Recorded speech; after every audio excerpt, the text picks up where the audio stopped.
I'm back again. I know. It's been 6 months na hindi ako nag-upload ng video and pagpasensyahan nyo na po kung medyo hindi ko alam kung anong sasabihin ko ngayon kasi hindi na ako sanay mag-vlog using my camera. Alam ko po, marami sa inyo nagtatanong, nagtataka kung bakit ako nawala dito sa YouTube.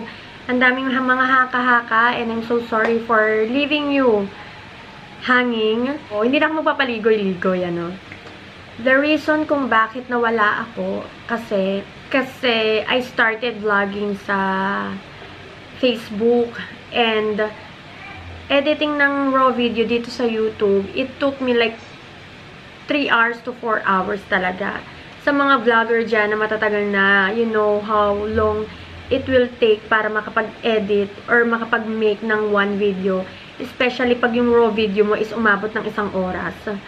And mahirap para sa akin yun. I have to choose which one yung kailangan kong, alam mo yun, tanggalin. For a meantime. It's either Facebook ba or YouTube. Nagtitiktok pa ako. So, alam mo yun, mahirap talaga siya guys pag sabay-sabayin. Kasi nga, syempre, I'm also a hands-on mom. Lahat din sa akin. So, nahirapan talaga ako. Tapos, yung sa Facebook ko pa, 6 videos per day yung ina-upload ko. Kaya, mahirap talaga yun.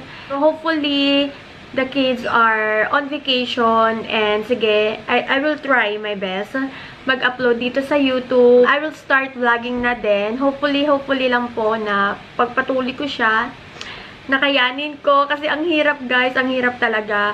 Sa Facebook nga lang yung 6 videos na yun, it took me 2 hours i-edit yung mga videos.